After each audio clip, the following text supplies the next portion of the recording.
Ce programme est financé par les amis et partenaires du ministère de Joyce Meyer. Le chemin sans douleur n'est pas le meilleur chemin à rechercher. Car même si vous le trouvez, vous trouverez qu'il ne vous mènera pas là où vous voulez aller.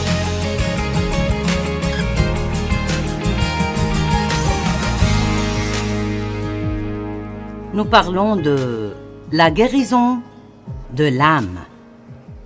Vous êtes un esprit, vous avez une âme, vous vivez dans un corps. Nous pouvons tous voir notre corps, mais nous ne pouvons pas voir ce qui se passe à l'intérieur de nous. Et nous sommes tous assez doués pour faire semblant, et nous agissons souvent comme si tout allait bien quand rien ne va bien. Et parfois, nous arrivons même assez bien à prétendre à nous-mêmes. Et nous avons un gros gâchis dans notre vie, mais nous avons tellement bien réussi à l'ignorer que nous avons simplement appris à vivre avec. Je me demande combien de personnes ont un niveau de vie beaucoup plus bas en ce qui concerne la joie et la paix, mais elles sont dans cet état depuis si longtemps qu'elles ne savent même pas qu'il y a un problème. Vous pouvez être dysfonctionnel si longtemps que vous apprenez à vivre avec votre dysfonctionnement et vous ne réalisez même pas que il y a une meilleure vie qui vous est disponible. Mais je veux que vous sachiez que Jésus a dit « Le voleur ne vient que pour tuer, voler et détruire. » Mais Jésus a dit « Je suis venu afin que les hommes aient et jouissent de la vie. Une vie abondante à ras-bord jusqu'à déborder. » Nous appelons notre programme télé « Vivre pleinement la vie » parce que je ne pense pas que Jésus nous ait sauvés pour que nous puissions être misérables jusqu'au jour où nous irons au paradis. Je pense que la vie éternelle commence au moment où nous recevons le Christ, et je pense que cela fait mal à Dieu quand nous ne profitons pas de la vie que Jésus est mort pour nous donner. Et nous sommes tellement orientés vers l'accomplissement du travail dans notre société occidentale que je pense que nous oublions parfois qu'après que Dieu ait travaillé pendant 6 jours créant tout, il s'est reposé et la première journée complète d'Adam sur la terre a été un jour de repos. Et nous comprenons cela à l'envers. Nous glorifions le travail avant tout. Et bien sûr, nous devrions travailler et ne pas être paresseux, mais Dieu veut que vous jouissiez de votre vie. Il veut que vous jouissiez de votre famille et ne vous contentez pas d'élever vos enfants, jouissez d'eux. Ne vous contentez pas d'être marié à quelqu'un, jouissez d'eux. La Bible dit qu'une femme devrait jouir de son mari. Amen. Amen. Eh bien, vous étiez trop silencieux à ce sujet. Peut-être que je devrais essayer à nouveau. La Bible dit qu'une femme devrait jouir de son mari. Merci. Et vous devez jouir de la vie. Vous avez une maison, appréciez-la. Ne vous plaignez pas parce que vous devez la nettoyer tout le temps. Jouissez-en. Si vous détestez votre travail, cherchez-en un que vous aimez. Ne passez pas votre vie à faire des choses que vous détestez. Vous n'avez qu'une vie. Pourquoi ne pas décider de la vivre bien? Qui a besoin de profiter de sa vie plus qu'il ne le fait? D'accord. Nous ne voulons pas simplement exister, dériver de jour en jour et rester tout le temps dans ce mode de survie. Alors que je grandissais, j'essayais essentiellement de survivre tous les jours et j'attendais impatiemment mes 18 ans pour pouvoir quitter la maison et peut-être mener une vie heureuse. Mais je pensais que lorsque je m'éloignerais des problèmes avec lesquels j'ai grandi, je n'aurais plus de problèmes, mais je les ai vraiment pris avec moi. Ils étaient gravés dans mon âme et cela affectait négativement tous les domaines de ma vie jusqu'à ce que j'ai commencé à ne pas juste aller à l'église le dimanche, mais à être une chrétienne sérieuse à plein temps. Il y a une grande différence entre aller à l'église le dimanche et s'engager réellement à apprendre à vivre la vie que Jésus est mort pour vous donner. Puis-je répéter ça? Quelqu'un a besoin d'entendre ça. Il y a une grande différence entre simplement aller à l'église, y passer un peu de temps et faire une marque sur le calendrier de l'église. Il y a une différence entre cela et être vraiment sérieux au sujet de votre marche avec Dieu et vous engager à vraiment apprendre à ressembler au Christ et à vivre la vie que Jésus est vraiment mort pour vous donner. Maintenant, je veux vous parler un peu du chemin sans douleur. Vous savez, se faire mal fait mal. Mais curieusement, se rétablir fait mal aussi. Vous arrivez à un point où ça ne fait plus mal, mais une partie de la raison pour laquelle tant de personnes restent brisées est que le processus de guérison est douloureux aussi.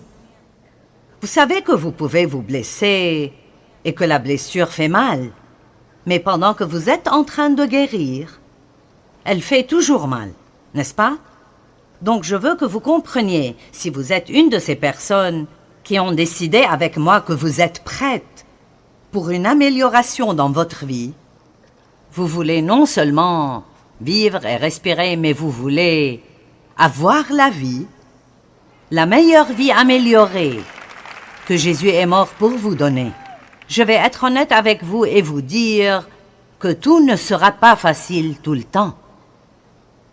D'une part, pour vous rétablir, vous devez savoir où vous en êtes. Jésus a dit, « Si vous demeurez dans ma parole, vous connaîtrez la vérité, et la vérité vous affranchira. » Ce n'est pas la vérité sur quelqu'un d'autre qui vous rendra libre. Mais ça veut dire que je dois faire face à ma vérité, que j'ai des problèmes, que j'étais manipulatrice et je contrôlais, que j'étais insécurisée. Peu importe le fait que je semblais audacieuse, vraiment au fond de moi, j'étais insécurisée. Être honnête avec vous-même est la chose la plus courageuse que vous puissiez faire dans votre vie.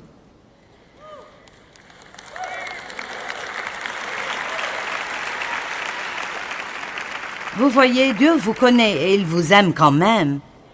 Et vous devez apprendre à vous connaître et à vous aimer quand même. Je n'aime pas tout ce que je fais, mais je m'aime bien.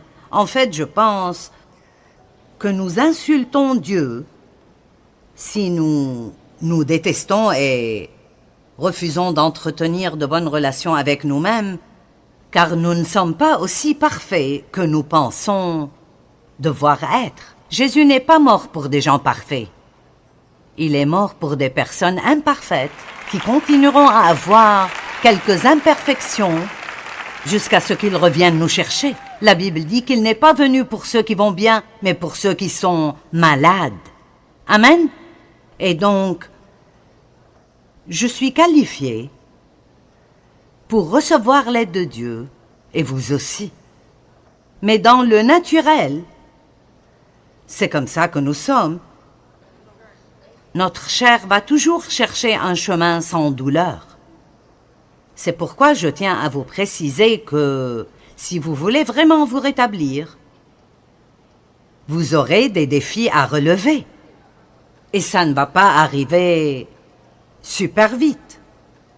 Ça arrivera petit à petit. Dieu vous changera de gloire en gloire. Mais si vous êtes en chemin vers le rétablissement complet, au moins vous êtes en chemin.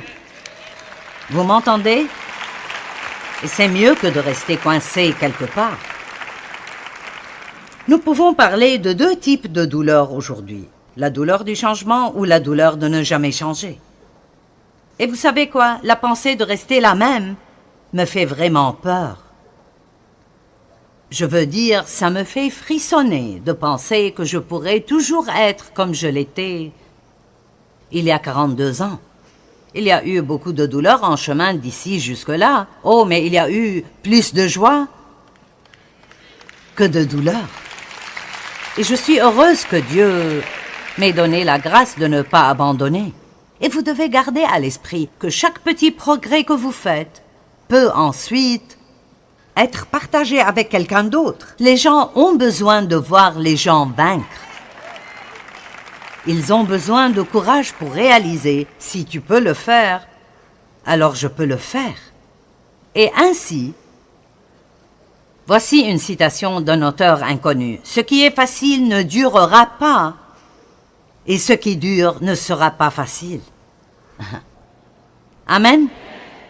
Il y a un dicton que mon mari dit toujours. Rapide et fragile, lent et solide.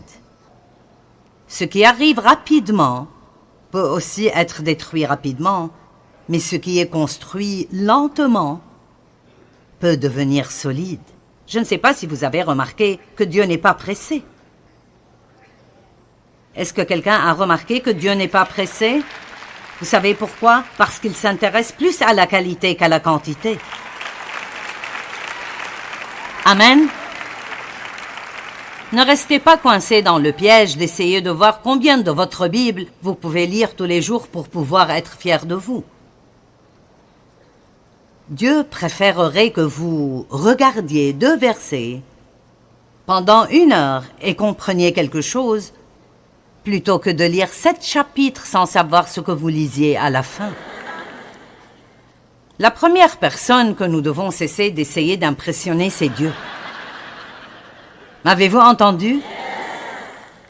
Parce qu'il nous connaît. Donc, la qualité avant la quantité. Ne soyez pas si pressés. Nous devons être plus sages et juste cesser de rechercher que tout soit facile. Nous devons nous renforcer un peu et être prêts à passer à travers toutes les étapes nécessaires pour obtenir ce que nous disons que nous voulons avoir. Vous savez, beaucoup de gens sont jaloux des personnes qui ont du succès ou sont jaloux des gens qui, je ne sais pas, restent en forme ou ont toujours fière allure dans la quarantaine ou la cinquantaine, ou vous êtes jaloux de la maison de quelqu'un ou jaloux du travail de quelqu'un ou peut-être êtes-vous assez vieux pour prendre votre retraite, vous n'avez presque rien et vous êtes jaloux de ceux qui ont beaucoup d'argent maintenant à la retraite. Nous devons cesser d'être jaloux des personnes qui sont bénies si nous ne voulons pas faire ce qu'elles ont fait pour obtenir ce qu'elles ont. Allez, moment de vérité. Je veux que vous compreniez bien ceci parce que je ne veux pas vous dire des choses qui ne sont pas vraies. Si votre âme a été gravement endommagée par des abus, le rejet, la perte, l'abandon, une maladie de longue durée, le retour à l'intégralité ne sera pas facile. Ce ne sera pas « Ah, je suis allé à cette conférence et j'ai écouté 2 sessions sur la guérison de l'âme et je suis rétabli et tout va bien. » Non, c'est facile pour vous de vous asseoir là et d'applaudir et d'acclamer tout ce que je dis. Et vous pouvez applaudir à chaque fois que je vous parle de chaque victoire que j'ai obtenue. Mais ma victoire ne vous donnera pas la victoire. Vous devez toujours passer par les mêmes choses. Tout ce qu'on peut faire, c'est éclairer le chemin, mais il vous faut quand même faire votre cheminement. La Bible dit dans Éphésiens 2:10, Dieu a dit « J'ai tracé un bon chemin devant vous afin que vous puissiez le suivre. » Jésus a payé le prix pour que nous ayons une bonne vie, mais nous allons quand même devoir nous lever et faire ce qu'il nous dit de faire, et tout ne sera pas facile. Mais écoutez-moi bien, ça en vaudra la peine. Être misérable tout le temps n'est pas facile non plus. Amen? Est-ce que quelqu'un est fatigué de mettre toute son énergie dans sa misère et sa colère, et vous voulez, au plus vite, transformer cette énergie pour en faire quelque chose qui va quelque part? Amen? Très bien. Chemin étroit, chemin large. Matthieu 7:13. Entrez par la porte étroite, car large est la porte, spacieux et facile est le chemin. Vous voyez, spacieux et facile. Et le chemin qui mène à la destruction et la perdition éternelle. C'est vraiment bon. Le chemin spacieux, il est facile à suivre, mais il mène à la destruction et à la perte. Et il y a beaucoup de gens qui prennent ce chemin. Si vous allez sur le chemin spacieux, vous ne serez jamais seul. Il y aura toujours beaucoup de monde sur ce chemin. Mais étroite est la porte, resserrée et difficile le chemin qui mène à la vie éternelle, et il y en a peu qui les trouvent. Écoutez, la douleur est presque toujours synonyme de progrès, surtout si c'est le genre de douleur dont nous parlons aujourd'hui, la douleur de faire les bons choix. Les Laissez-moi vous dire que c'est difficile d'être gentil avec quelqu'un qui n'est pas gentil avec vous. Allez, est-ce que je dois répéter ça? C'est difficile de pardonner aux gens qui vous ont blessé. Ce n'est pas amusant de prier pour vos ennemis. C'est ce qu'est la complétude spirituelle, c'est de faire ce que Dieu vous dit de faire, que ce soit facile ou non. Pensez-vous que ce que Jésus a vécu était facile? Je ne le pense pas. Dans le jardin de Gethsémane, il était soumis à une telle pression qu'il transpirait du sang, afin que nous ayons la possibilité aujourd'hui d'entendre ce que nous entendons. Et donc, peu importe ce qui vous est arrivé, il y a de l'espoir pour votre avenir. Il n'y a pas beaucoup de bonnes nouvelles dans le monde, mais il y a de bonnes nouvelles ici aujourd'hui. Aujourd'hui, j'ai de bonnes nouvelles. Vos péchés ont déjà été payés. En titre de fête, voici la chose amusante. Dieu a déjà fait à travers Jésus tout ce qu'il a besoin de faire pour nous. Ça a déjà été fait. Nous n'attendons pas qu'il le fasse. Ça a déjà été fait et le Seigneur attend que nous le croyions. Il n'y a rien qui peut vous empêcher d'avoir une belle vie si vous êtes déterminé à prendre le chemin étroit et à faire ce que vous devez faire pour l'avoir. Mais tout ne sera pas facile. Je ne pense pas que Dieu nous a oints pour ce qui est facile. Je pense que nous avons dans notre vie l'onction et le pouvoir du Saint-Esprit pour des choses difficiles. Quelqu'un sans Dieu ne peut pas avoir des tribulations et rester heureux, mais nous le pouvons. Allez, j'ai dit que nous le pouvions parce que nous avons quelqu'un de notre côté. Galates 6, verset 9 dit « Faisons le bien sans nous laisser gagner par le découragement. » Continuez à faire ce qui est juste. Vous devrez peut-être traiter quelqu'un comme il faut pendant longtemps avant qu'il vous traite comme il faut. Laissez-moi le répéter. Vous devrez peut-être traiter quelqu'un comme il faut longtemps avant qu'il ne vous traite comme il faut. Mais voici un secret. Arrêtons de faire ce que nous faisons pour obtenir un bon résultat de Dieu. Faisons ce qui est juste parce que c'est juste et faisons ce qui est bon pour Dieu. Par conséquent, nous pouvons nous engager à faire ce qui est bien tant que nous sommes là et laisser les résultats entre les mains de Dieu. Et j'espère que je recevrai beaucoup de récompenses ici, mais si je n'obtiens pas toute ma récompense ici, je sais que j'en ai la garantie dès que j'aurai fini ici. Avez-vous remarqué récemment que l'éternité est une longue période? L'éternité est un temps vraiment très long et nous devons passer la majeure partie de notre temps maintenant à nous préparer. Et j'espère que tout changera dans mon temps présent et j'aimerais pouvoir me sentir très bien chaque jour et que personne ne me cause jamais d'ennui et que tout le monde m'aime et que personne ne me rejette jamais. Et ce serait bien, mais vous savez quoi? Ça n'arrivera pas.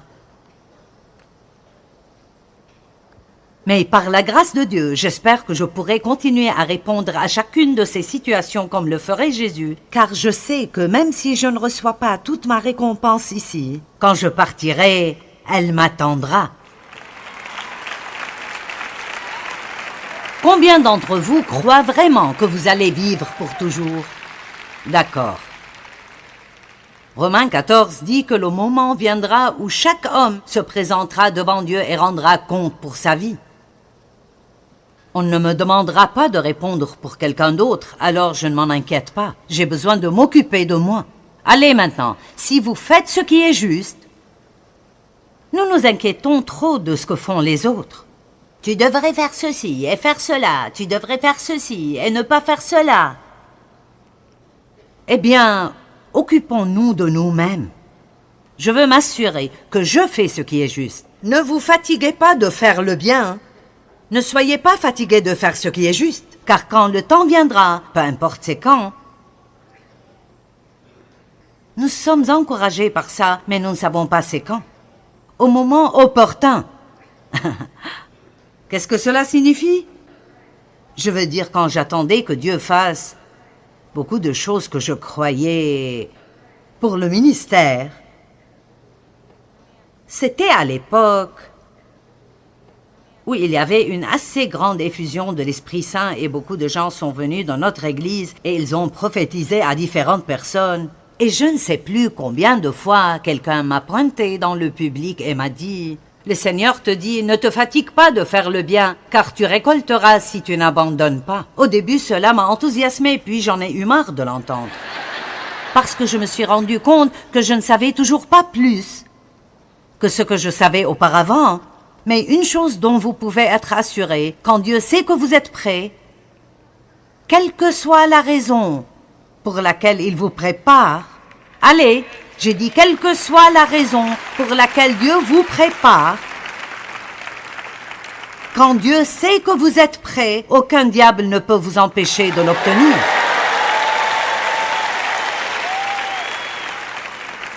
Alors pourquoi ne vous contentez-vous pas de profiter du voyage? Parce qu'il n'y a rien que quiconque d'entre nous peut faire qui fera que Dieu se dépêche.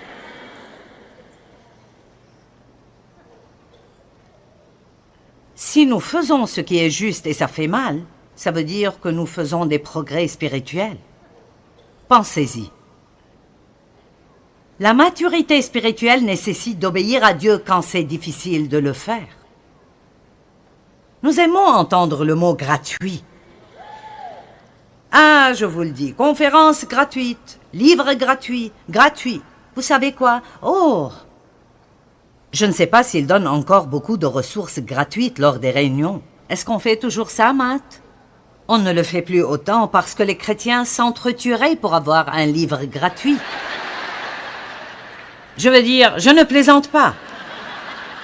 Je veux dire, si vous voulez être assaillis, levez-vous et dites « J'ai quelques livres gratuits à donner, qui les voudrait ?» Et les gens s'entretueront presque. Et ce n'est pas parce qu'ils ne peuvent pas se le permettre. Mais nous aimons la gratuité. Nous pensons que c'est une bonne affaire quand nous obtenons quelque chose de gratuit. Gratuit. Mais vous savez, ce qui est gratuit pour vous, quelqu'un l'a payé. Allez. Le salut est un cadeau gratuit, mais Jésus l'a payé. Ça lui a coûté. Cette conférence était gratuite pour vous, mais nos partenaires ont payé pour que vous puissiez venir et jouir de ce week-end. Et nous le faisons parce que nous voulons que vous entendiez la vérité, parce qu'elle vous libérera. Et nous croyons qu'alors vous serez transformé en quelqu'un qui veut donner au royaume de Dieu pour que de bonnes choses arrivent aux autres. Mais ne vous trompez pas, il n'y a vraiment rien de gratuit. Si vous avez pris du poids et vous voulez le perdre, vous allez avoir faim.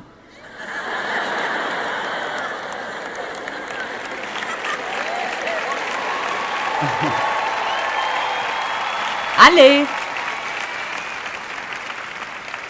Et ne gaspillez pas votre argent en achetant la pilule qui fait fondre la graisse. Parce que si vous ne faites rien du tout, vous n'aurez pas de bons résultats. Allez, ça ne marchera pas.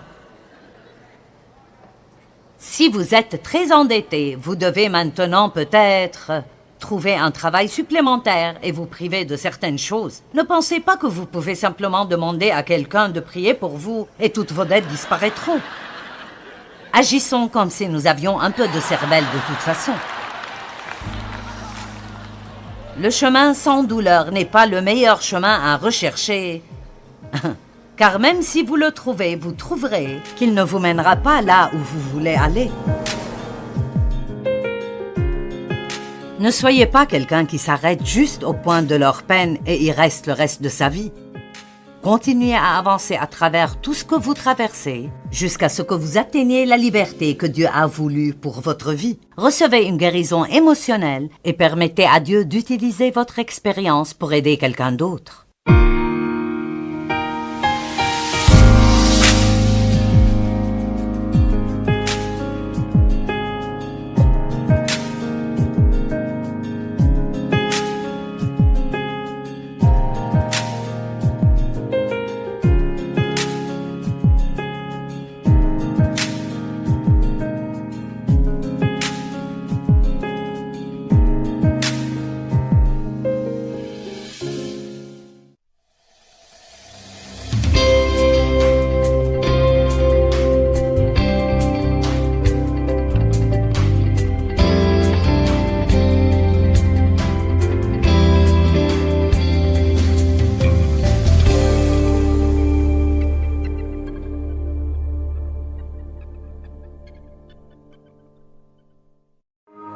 Ce programme est financé par les amis et partenaires du ministère de Joyce Meyer.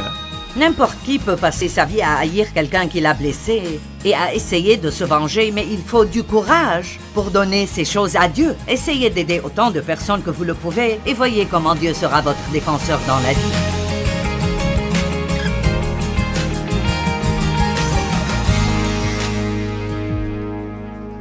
Le chemin sans douleur n'est pas le meilleur chemin à rechercher. Car même si vous le trouvez, vous découvrirez qu'il ne vous mènera pas là où vous voulez. Nous aimons les solutions rapides, n'est-ce pas? Notre prière est souvent « Seigneur, rends-moi patiente et fais-le vite ». Vous savez, un champignon peut pousser du jour au lendemain. Quelqu'un a-t-il déjà vu paraître du jour au lendemain un tas de champignons chez lui? Mais un grand chêne ou un séquoia géant prend beaucoup de temps. Voici une question. Vous voulez être un champignon ou un arbre géant de la justice? Nous avons beaucoup de chrétiens comme des champignons. Allez. Il n'y a rien dans la Bible qui nous compare à un champignon.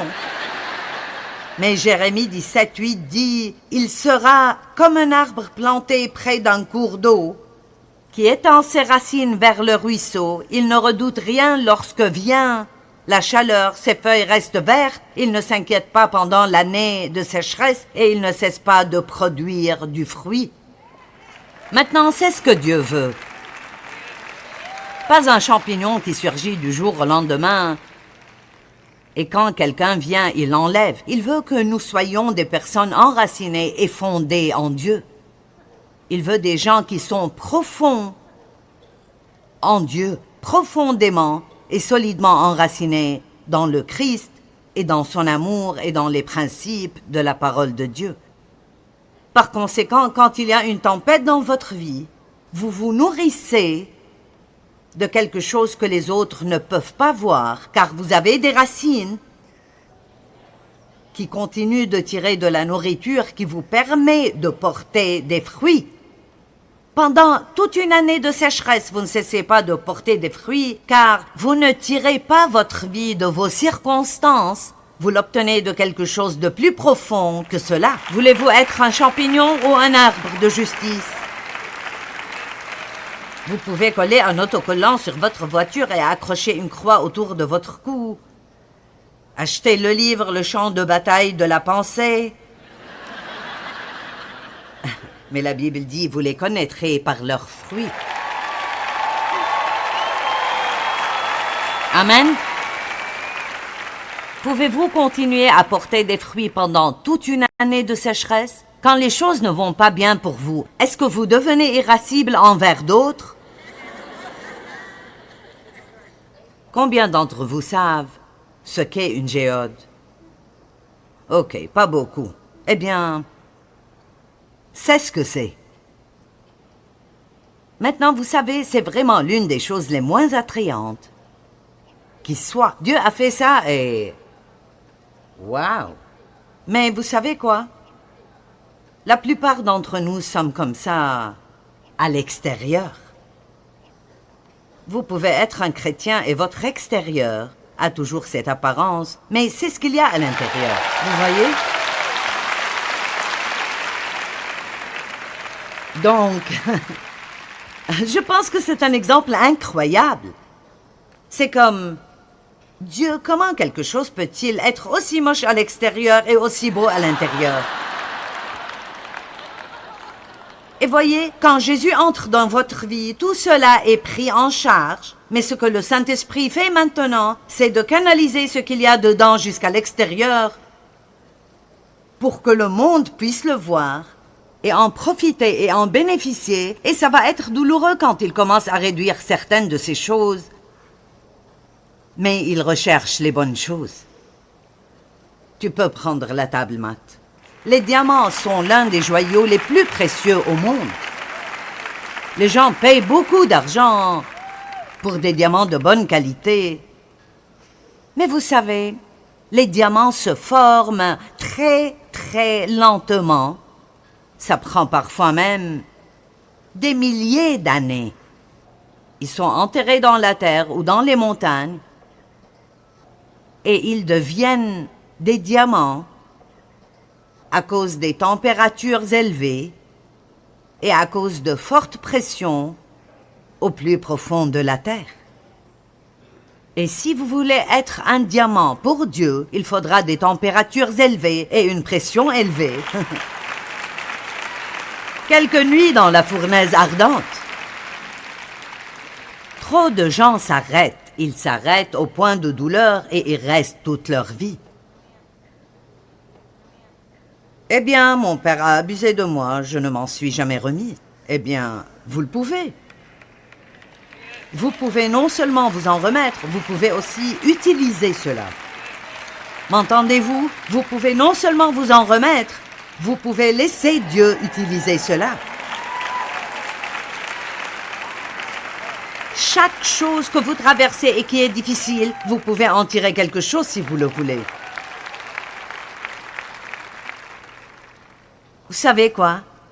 La plupart des gens qui engagent quelqu'un veulent de l'expérience. Ils préfèrent avoir quelqu'un avec de l'expérience plutôt que quelqu'un qui a juste une éducation.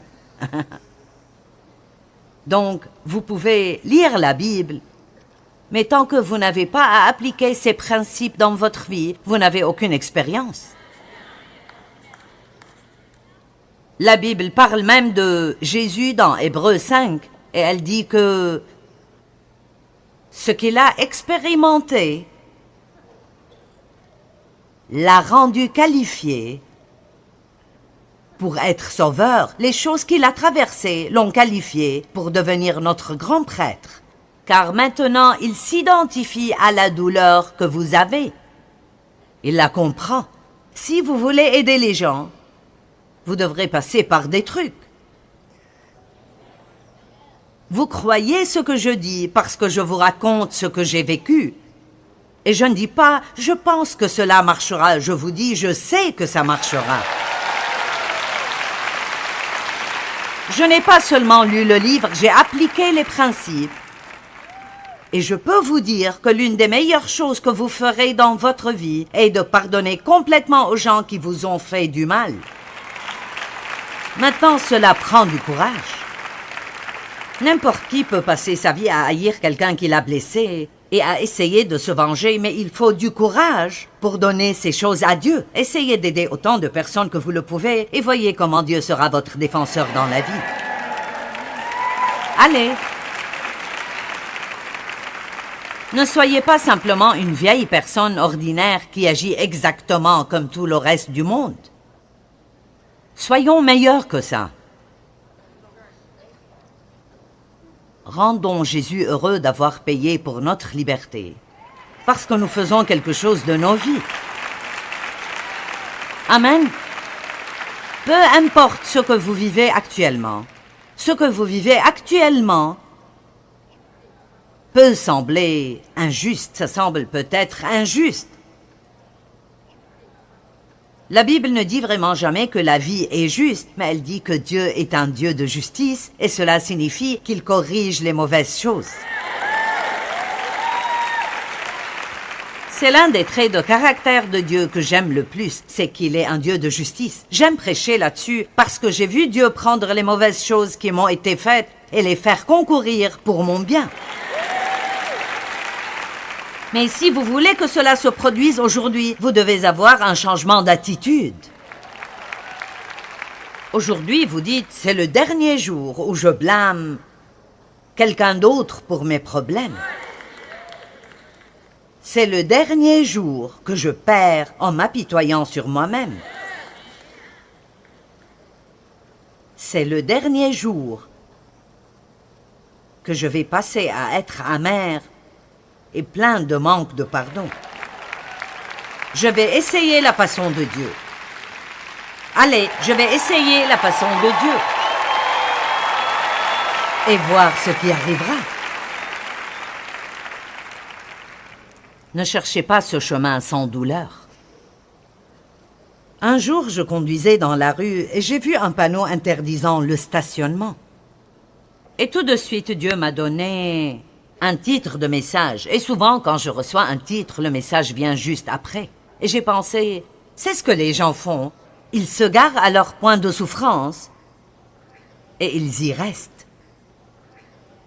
Je pourrais toujours être garé à l'endroit où j'étais quand j'avais 18 ans, amère, pleine de ressentiments et manipulatrice, méfiante envers tout le monde et incapable d'entretenir de bonnes relations.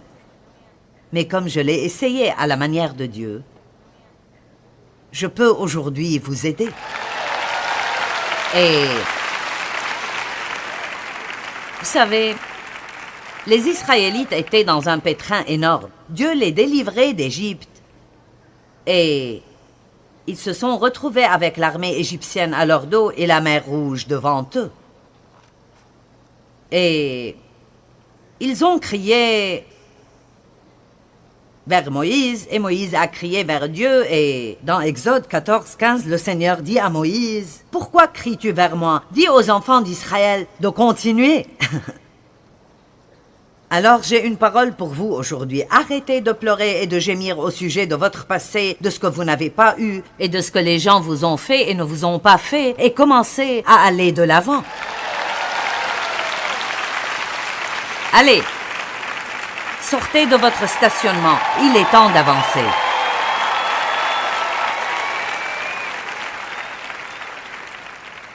Vous savez, Saul était roi oint et Samuel avait investi beaucoup de temps dans la vie de Saul.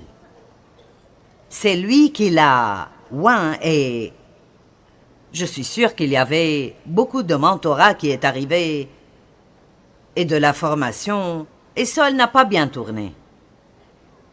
Il a tout de suite été rebelle envers Dieu et a pensé qu'il n'avait pas à faire exactement ce que Dieu lui avait dit de faire, mais faire un peu de ce que Dieu lui avait dit de faire. Maintenant, vous ne pouvez pas faire un peu de ce que Dieu vous dit et un peu de ce que vous voulez faire et finir avec ce que Dieu veut que vous ayez. Avec Dieu, c'est tout ou rien. Donc, si vous essayez de faire des compromis avec Dieu, un peu de ce qu'il vous dit de faire et un peu de ce que vous voulez faire, alors aujourd'hui serait un bon jour pour prendre une décision, soit d'aller jusqu'au bout avec Dieu, ou probablement de n'aller nulle part. Vous savez, il y a une quarantaine d'années, avant d'avoir l'opportunité de beaucoup enseigner, j'avais une petite étude biblique à la maison. Je ne savais rien et Dieu m'avait appelé à faire quelque chose de grand. Et je n'avais pas l'éducation pour cela. Je ne pouvais pas aller à l'école biblique à cette époque. J'avais déjà 3 enfants et j'avais besoin d'étudier. Et je n'avais pas le temps d'étudier car j'avais un travail à temps plein, 3 enfants, un mari et nous étions engagés dans notre église. Et donc je sentais toujours que Dieu voulait que je quitte mon travail. Et cela semblait un peu idiot parce que notre revenu aurait été inférieur à nos factures et normalement vous ne quittez pas votre travail si vous avez plus de factures que de revenus. Vous le gardez. Mais je continuais à sentir que j'étais supposé quitter mon travail et faire confiance à Dieu. Et nous avions besoin de $40 par mois. Si je cessais de travailler, alors Dieu devrait faire un miracle de $40 par mois pour nous permettre de payer nos factures, et c'était juste à peine le nécessaire. Et Dave était d'accord, si tu sens que c'est ce que Dieu veut que tu fasses. Parfois, je voudrais que Dave me dise de faire ou de ne pas faire quelque chose, et il me dit « fais ce que Dieu te dit de faire ». Alors voici ce que j'ai fait. J'ai quitté mon emploi à temps plein pour un emploi à temps partiel. Allez maintenant, il y a un message ici. Quand j'y pense, je trouve que c'est drôle. J'essayais d'obéir à Dieu tout en m'occupant de moi-même. Mais vous voyez, Dieu a voulu me mettre dans une position où je devais lui faire confiance, parce qu'il voulait profiter de cette période-ci de ma vie pour me préparer à cette période-là de ma vie. Ou, si vous connaissiez le montant d'argent pour lequel nous devons faire confiance à Dieu chaque semaine, Oh mon Dieu, j'ai arrêté de compter il y a longtemps. Tout le monde applaudit quand nous parlons de notre grand ministère, mais vous ne payez pas la facture. Et je ne sais pas vraiment où trouver ça. Mais Dieu m'a appris à lui faire confiance pour 40 $ par mois. Mais je ne voulais pas le faire. Nous ne voulons pas avoir à faire confiance à Dieu jusqu'au bout. Nous voulons faire confiance à Dieu avec un petit plan de secours. Allez, j'ai un petit plan de secours là, au cas où Dieu ne m'aidera pas. Donc je me suis trouvé un emploi à temps partiel. Mais Dieu m'a fait savoir qu'il était sérieux parce que j'ai été virée de mon travail à temps partiel. Et je n'étais pas le genre d'employé qu'on renvoyait d'un emploi. J'étais une travailleuse acharnée. J'étais bonne dans ce que je faisais et j'ai été virée. Donc c'est devenu évident pour moi que Dieu me disait de quitter. Vous ne pouvez pas faire un peu de ce que Dieu vous dit de faire et un peu de ce que vous voulez faire. Allez, je parle à quelqu'un. Allez, si vous voulez avoir une vie améliorée, vous devez prendre une décision aujourd'hui. Aujourd'hui, c'est le jour où je décide d'aller jusqu'au bout avec Dieu. Je ne serai pas chrétienne le dimanche pour revenir au péché le lundi. Je ne serai pas chrétienne quand je suis avec mes amis chrétiens et pas si chrétienne avec mes amis pas si chrétiens. Faites votre choix. Si vous perdez des amis, restez fidèles à Dieu. Si vous perdez votre emploi, restez avec Dieu. Si les membres de votre famille se retournent contre vous, restez fidèles à Dieu. Allez, si vous êtes sérieux à ce sujet, il y aura peut-être un petit prix que vous devrez payer.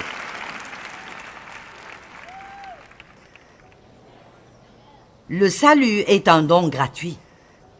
La victoire exige parfois que vous fassiez des sacrifices.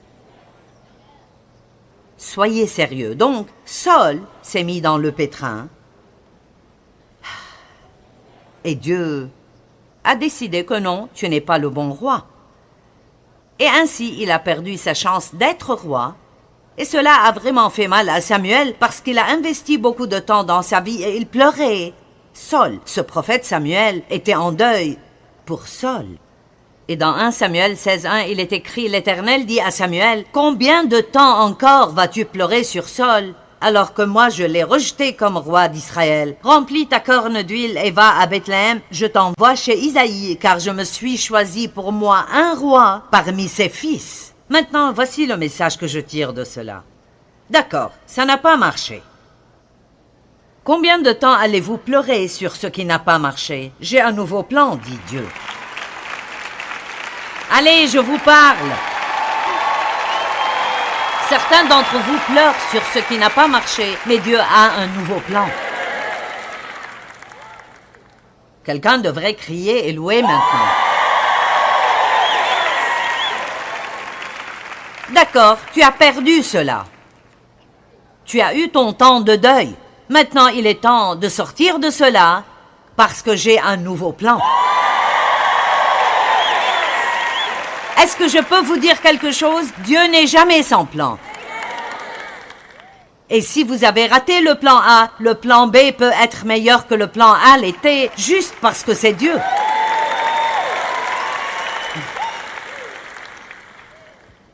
Wouhou!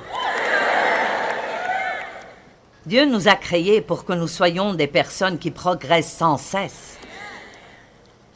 Dieu utilise des gens très ordinaires pour faire des choses extraordinaires.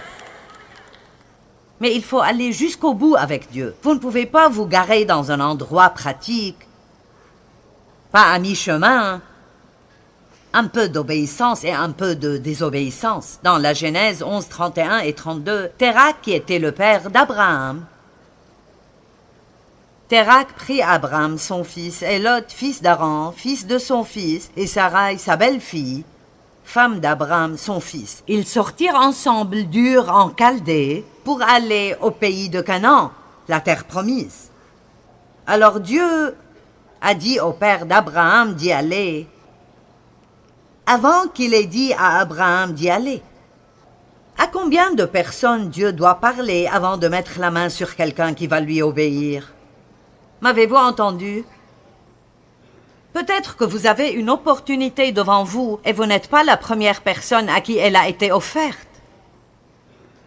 Mais quand Dieu voudra faire quelque chose, il le fera. Qu'est-ce que l'oncle d'Esther lui a dit? Dieu délivrera son peuple et il t'a donné cette opportunité. Mais si tu ne le fais pas, sache que Dieu délivrera par la main de quelqu'un d'autre. Et qui sait si ce n'est pour un temps comme celui-ci que tu es arrivé à la royauté.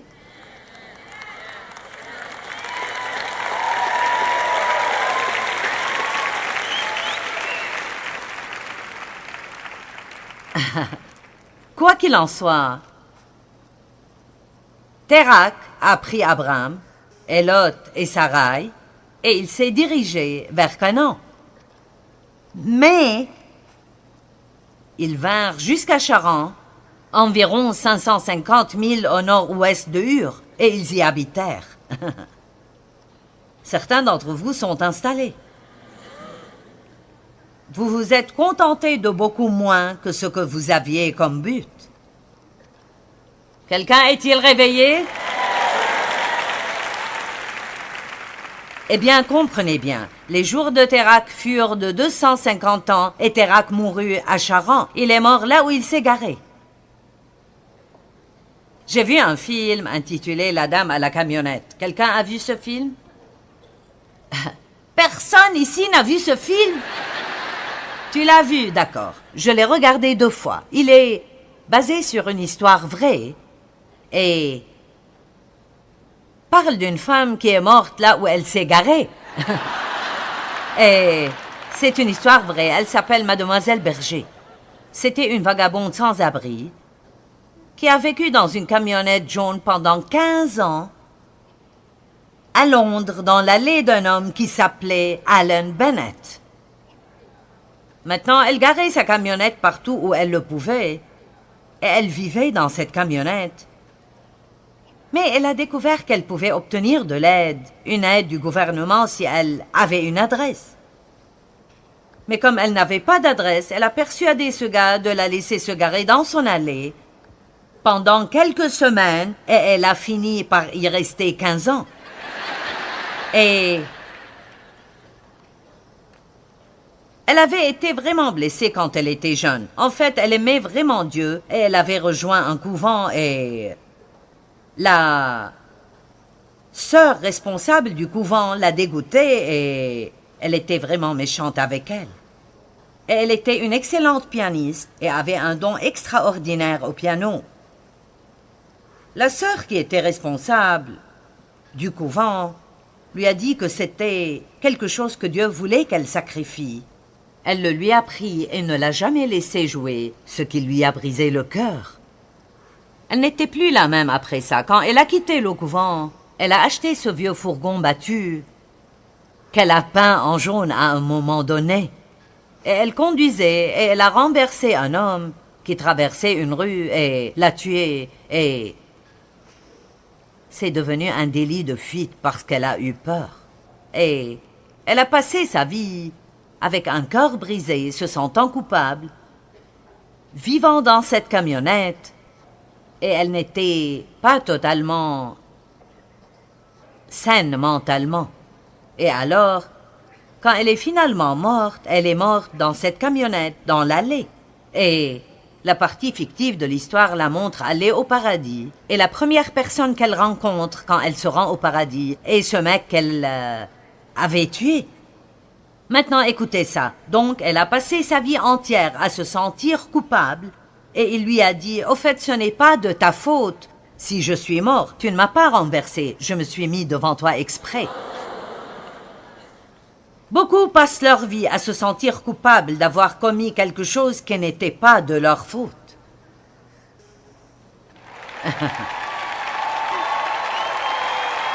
Allons donc. Maintenant, combien d'années me suis-je demandé ce qui n'allait pas en moi parce que mon père abusait de moi? Pourquoi ma mère ne m'a-t-elle pas suffisamment aimé pour m'éloigner de lui et me sauver? Ce n'était pas de ma faute. Il n'y avait rien de mal en moi. Si quelqu'un vous a maltraité, ce n'est pas parce que quelque chose ne va pas en vous. Eh bien, mon mari m'a-t-il quitté parce que je n'étais pas assez jolie ou parce que je n'étais pas assez mince ou j'aurais dû être meilleure dans ceci ou cela? Laissez-moi vous dire, quand les gens vous maltraitent, ce n'est pas votre faute, mais c'est parce qu'il y a quelque chose qui ne va pas en eux.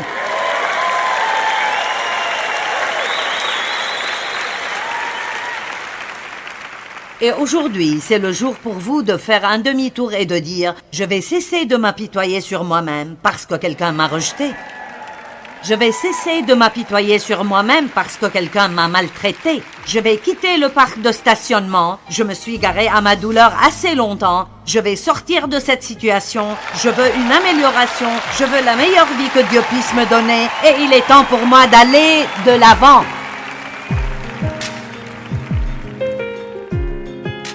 Ne soyez pas quelqu'un qui s'arrête juste au point de leur peine et y reste le reste de sa vie. Continuez à avancer à travers tout ce que vous traversez jusqu'à ce que vous atteigniez la liberté que Dieu a voulu pour votre vie. Recevez une guérison émotionnelle et permettez à Dieu d'utiliser votre expérience pour aider quelqu'un d'autre.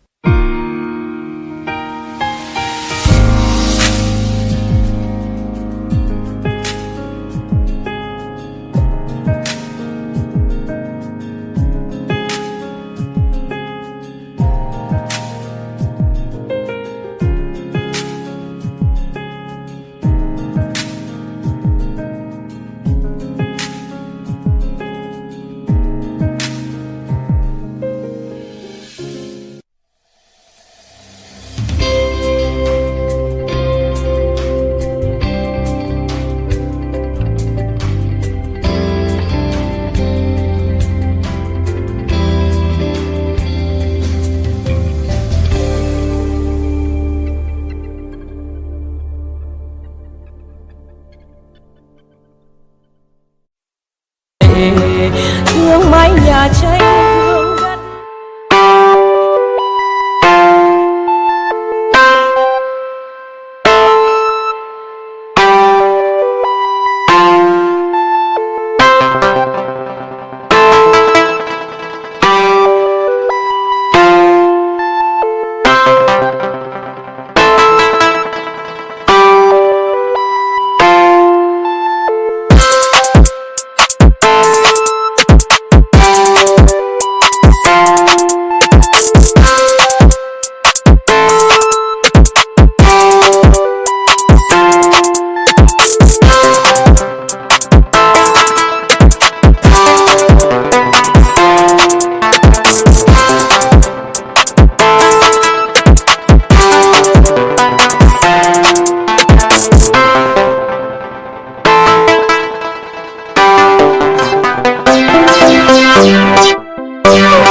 đất.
Thank